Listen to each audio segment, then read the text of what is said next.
gravity. What's good, everybody?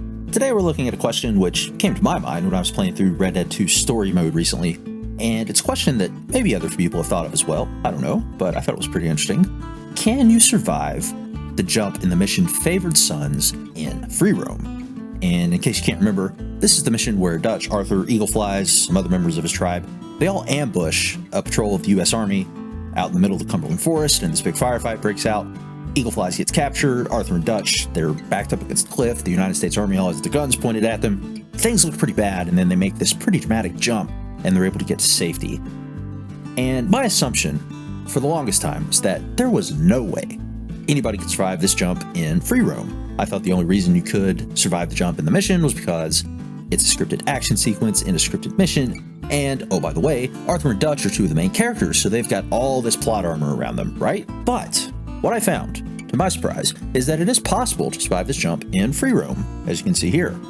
This, of course, begs the question that, okay, fine, even if we can survive the jump, should we be able to do that? Because, after all, Red Dead Redemption 2 is this very realistic game. It's supposed to be super immersive and all that good stuff.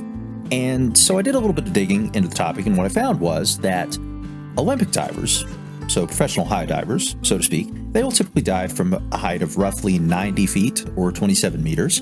And they do that because they feel that's a pretty good height for them to attempt to jump from without significant risk of injury. Now, the current world record for the highest cliff dive is actually held by this person named Rochelle, who in 2015 took a dive from 58.8 meters or 193 feet.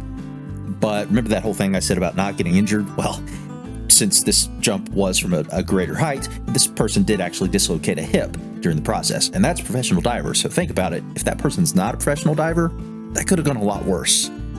And this got me thinking, all right, so we know roughly where the Olympic high divers jump from and what the world record is, and that's all well and good, but how high is the cliff in the mission?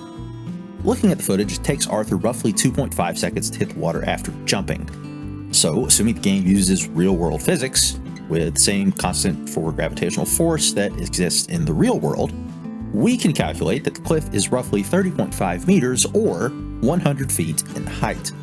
So that's a little bit higher than where the Olympians would dive from, but it's also quite a bit shorter than the world record height.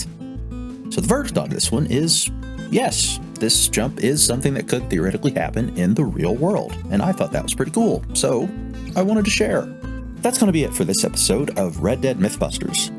Until next time, make it count.